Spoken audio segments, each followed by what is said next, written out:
Hello नमस्कार. तर ट्रिपला सुरुवात झाली आहे आणि आता आम्ही पहिल्या स्पॉटवरती आलो आहोत. तर हे आहे वाई येथील श्री लक्ष्मी नरसिंह मंदिर. सोबतच इथे तुम्हाला सिद्धेश्वराचं पण मंदिर भेटेल. हे जे मुख्य मंदिर आहे ना ते महादेवाला समर्पित आहे. येथे शिवपंचायतन म्हणजे 5 मंदिरं तुम्हाला इथे पाहायला भेटतील. सोबतच तुम्हाला खूप सुंदर पुष्करणी भेटेल, जी भारतामध्ये अशी पुष्करणी कुठेच नाही, तेही तुम्हाला इथे पाहायचं आहे. हा मंदिराच्या बाजूचा एरिया आहे. हे जे तुम्ही तटबंदी बघताय ते पेशवकालीन तटबंदी आहे, म्हणजे पेशवाने त्यांच्या काळात बांधली होती आणि अतिशय प्राचीन म्हणजे पांडवकालीन हे मंदिर म्हणलं जाते. याचा मी थोडासा तुम्हाला इतिहास सांगते. तर जेव्हा पांडव अज्ञातवासामध्ये होते, जेव्हा त्यांचं लाक्षग्रह जाळलं होतं, तेव्हा ते इथं आले होते. इथं धौम्य ऋषींचा आश्रम होता, तिथे ते थांबले होते आणि धौम्य ऋषींच्या आश्रमावरनं या गावाला धोम असं नाव पडलं आहे. तो चला आपण आता मंदिर बघूयात. हा जो एरिया तुम्ही बघताय ना, हा मंदिराच्या बाहेरचा परिसर आहे आणि तुम्ही इथे बघू शकता मंदिराच्या नावाची पाटी थोडीफार धूसर झाली आहे, पण या मंदिरामधील ना एक गोष्ट अगदी जशीच्या तशी आहे. तर मुख्य मंदिराकडे जाण्याआधी बाहेरच्याच परिसरामध्ये एक छोटंसं पण खूप सुंदर बाप्पांचं मंदिर आहे. तर आधी आपण बाप्पांचं दर्शन घेऊयात. या मंदिरातील जी बाप्पांची मूर्ती आहे ना, ती अशी थोडीशी प्राचीन वाटली, पण खूप सुबक आणि खूपच सुंदर होती. तर आधी आपण बाप्पांचं दर्शन घेऊ आणि मग निघू मुख्य मंदिराकडे. तर हे जे तुम्ही बघता ना, ही आहे तटबंदी. तर 1780 मध्ये पेशवाने ही तटबंदी मंदिराच्या बाहेर बांधली होती. तसं जर पाहिलं ना, तर हे मंदिर पांडवकालीन आहे, पण पुढे पेशवानी या मंदिराची निगा राखली, त्याच्यामुळे ही जी तटबंदी आहे तीही पेशवानी बांधली आहे. आणि मंदिराच्या आतमध्ये एक लाकडी छत देखील आहे, ते सुद्धा पेशवानी बांधलं आहे. त्याच्यामुळे इथे पेशवाकालीन म्हणजे बऱ्याच नक्षीकाम वगैरे तुम्हाला पाहायला भेटेल. तर आता आपण जातो मंदिराच्या मुख्य प्रवेशद्वाराकडे. प्रवेशद्वाराच्या दोन्ही साईडला बुरुज आहेत, एक डाव्या हाताला एक उजव्या हाताला. या बुरुजावर तुम्ही बघू शकता दगडामध्ये इतकं सुंदर नक्षीकाम केलं आहे. याला दिवळ्या म्हणतात. तर आधीच्या काळामध्ये दिवा लावून ठेवण्यासाठी अशा दिवळ्या बनवल्या जात. तर मुख्य प्रवेशद्वाराच्या दोन्ही साईडला या बुरुजावरती अशा दिवळ्या बनवल्या आहेत, म्हणजे पूर्वीच्या काळी रात्री अंधार पडल्यानंतर लाईट वगैरे नसायची तेव्हा दिवे लावून याच्यामध्ये ठेवले जाते. हे वरती जे बघताय ना, त्याला नगारखाना म्हणला जातो. चला तर मग आता मुख्य प्रवेशद्वारातून आपण मंदिरामध्ये जाऊयात, पण त्याआधी बघूयात इथे मुख्य प्रवेशद्वारावरती खालच्या साईडला हे आहे कीर्तिमुख.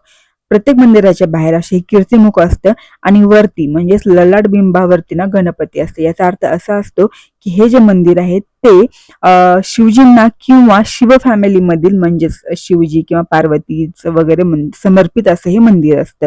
तर आता आपण आतमध्ये आलो आहोत. आतमध्ये जाताना उजव्या साईडला हे जे तुम्ही कट्टा बघता ना, तिथं आहे नरसिंहाचं मंदिर, ते आपण नंतर बघणार आहोत. आणि आता हा मंदिराचा मुख्य एरिया आहे, जिथे तुम्ही बघू शकता हे समोर जे दिसते ना, ही आहे पुष्करणी तलाव. तर भारतातील ही एकमेव पुष्करणी तलाव आहे जी अशी कमळाच्या आकारामध्ये बांधली गेली आहे.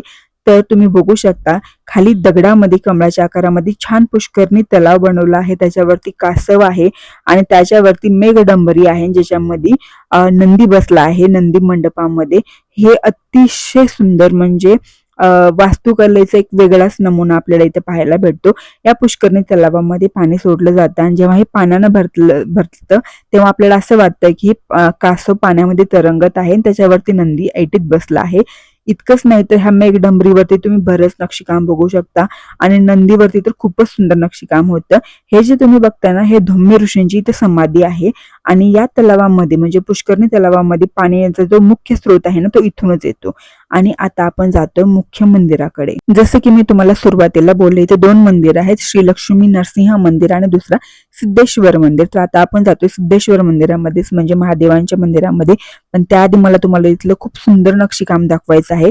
तर हे मराठी शैलीतील मंदिर आहे, त्याच्यामुळे इथे तुम्हाला खूप छान मराठी शैलीतल्या बऱ्याच गोष्टी दिसतील. तर हे जे आहे ना, हे आहे केळीचं फूल, त्याच्यावरती केळीची पान आणि जसं आपण पूजेला केळीचं खोड दोन्ही साईडला उभा करतो तसं करून हे वरती मराठी आर्च किंवा मराठी शैलीमध्ये हे मंदिर उभारलं आहे.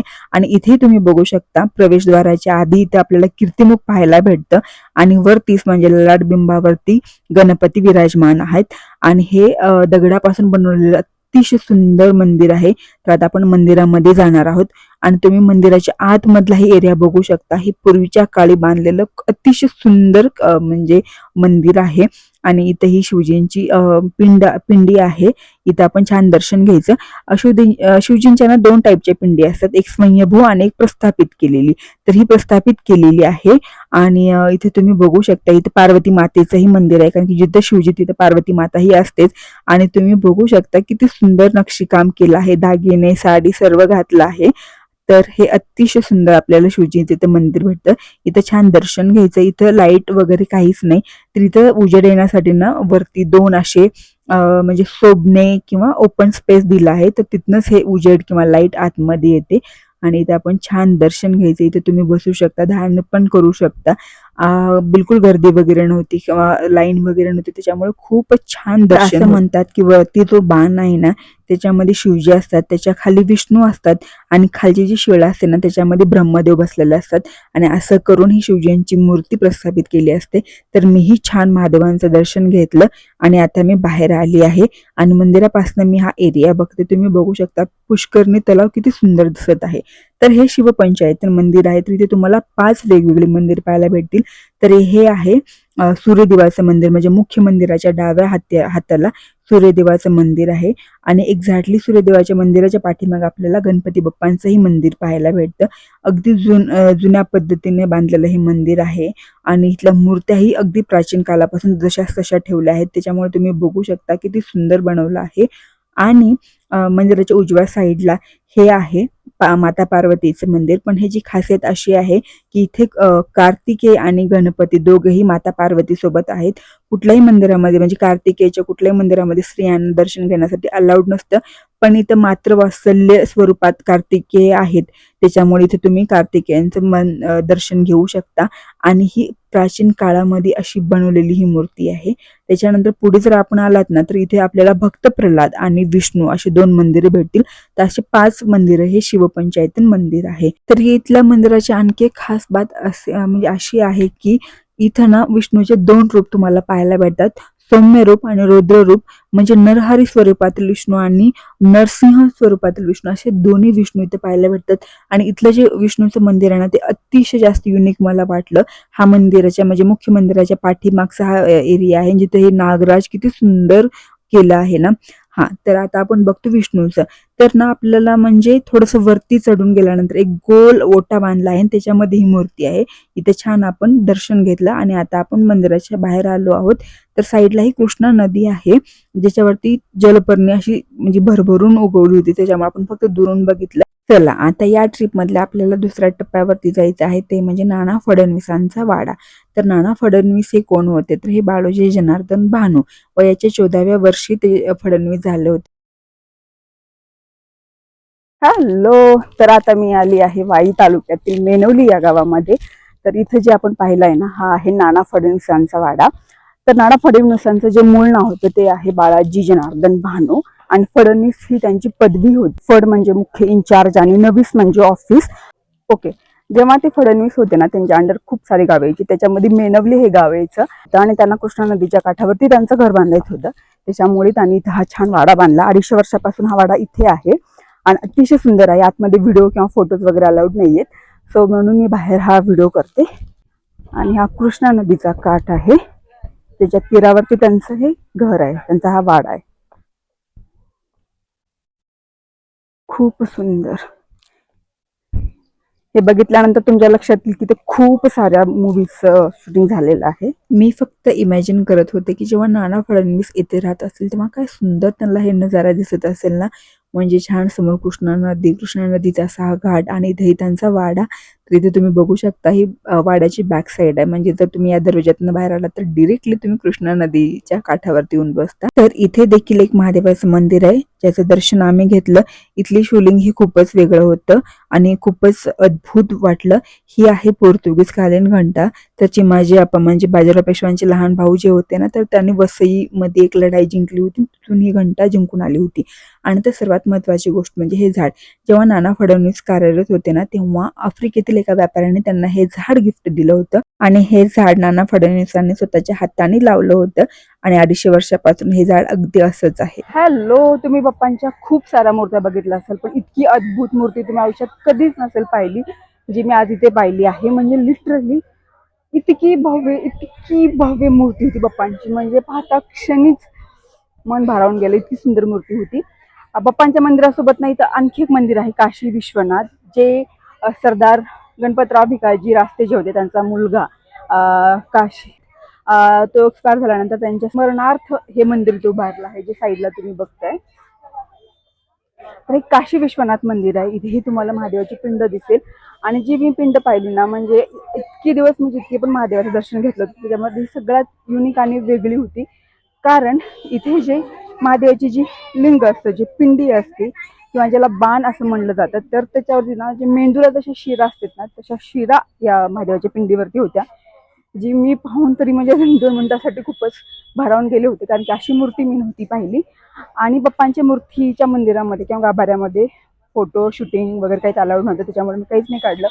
पण मी तुम्हाला नक्की सांगते, एक दिवस आयुष्यामध्ये एक दिवस इथे येऊन या बाप्पांचं तुम्ही दर्शन नक्की घ्या, खूपच भारी वाटेल. त्या व्यतिरिक्त मराठी शैलीतील हे सर्व मंदिरं आहेत. यांचं बांधकाम खूपच उत्तम आहे. याला जो नंदी आहे त्याच्यासाठी जो वापरला दगड आहे तेही खूप अद्भुत आहे. हे सर्व तिथे तुम्हाला पाहायला भेटेल. तर आधी वाईमधील महागणपती म्हणजे ढोला गणपतीचं आम्ही दर्शन घेतलं, पण तिथं श्रीची कुठली फोटो किंवा व्हिडिओ काढायला अलाउड नव्हतं, त्याच्यामुळे तिथला मी कुठलाच फोटो किंवा व्हिडिओ वगैरे नाही घेतला. पण आता आपण त्या मंदिराच्या साईडला एक काशी विश्वनाथ मंदिर आहे, जे मंदिर म्हणजे खूपच छान वाटलं मला. इथे तुम्हाला महादेवाची पिंड पाहायला भेटेल. इथं असा एक नंदी मी बघितला ज्याच्यावरती इतकं सुंदर नक्षीकाम केलं होतं ना, तर ते सर्व आपण इथं बघणार आहोत. हे देखील म्हणजे 1762 साली हे मंदिर इथं बांधण्यात आलं होतं. आणि सर्वात महत्त्वाची गोष्ट म्हणजे ना, इथले जे पण मंदिर आहेत ना, त्या मंदिरावरती जे नक्षीकाम आहे ते अगदी थोडंफार तरी सेम आहे. आणि तुम्ही बघू शकता हा मंदिराच्या बाहेरचा एरिया आहे, इथं बुरुज देखील आहे. आणि हा नंदी मंडप आहे आणि नंदी मंडपाच्या पुढं महादेवाचं मंदिर आहे. साईडलाच एक छोटंसं गणपती बाप्पांचं देखील मंदिर आहे. तर महादेवाचं आणि बाप्पांचं दर्शन घेतलं, थोडा वेळ बसून सर्व मंदिरावरील नक्षीकाम, सर्व दगडाचं काम बघितलं. आता वाईमध्येच आणखी एक स्पॉट आहे, ते म्हणजे उमा महेश्वर मंदिर. हे देखील प्राचीन काळापासून बनलेलं मंदिर आहे. तर समोर जे बघताय ना, तिकडं आहे उमा महेश्वर घाट. तर तिकडे देखील कृष्णा नदी आहे, तिथे पण एक घाट आहे. आणि त्याच्या थोडंसं अलीकडे उमा महेश्वर महादेवाचं मंदिर देखील आहे. तर आधी आपण थोडा वेळ घाटावर जाऊन बसलो, कारण की संध्याकाळची वेळ झाली होती, वातावरण खूपच छान झालं होतं आणि आता परतीचा प्रवास देखील करायचा होता. तर घाटावरती बसून थोडा वेळ टाइम स्पेंड केला आणि लगेच आलो आम्ही उमा महेश्वर मंदिरामध्ये. इथं जे रंगकाम केलं होतं हे अगदी प्राचीन काळापासून तसंच जसेच्या तसं होतं, पण ऑफकोर्स कालांतराने याचं जे रंगकाम होतं ते हळूहळू धुसर होत आलं होतं. पण हे देखील मंदिर खूप छान होतं. या मंदिरासमोर जो नंदी होता तोही अगदी म्हणजे नक्षीकाम करून जे केलं होतं तेही खूप सुंदर होतं. आणि हे तुम्ही बघू शकता, हे त्या काळामध्ये 1700च्या काळामध्ये ह्या मंदिरावरती हे रंगकाम केलं होतं. ते सर्व आम्ही बघितलं, महादेवाचं दर्शन घेतलं आणि आता आम्ही परतीचा प्रवास करायला निघालो. व्हिडिओ आवडला तर लाईक करा, शेअर करा आणि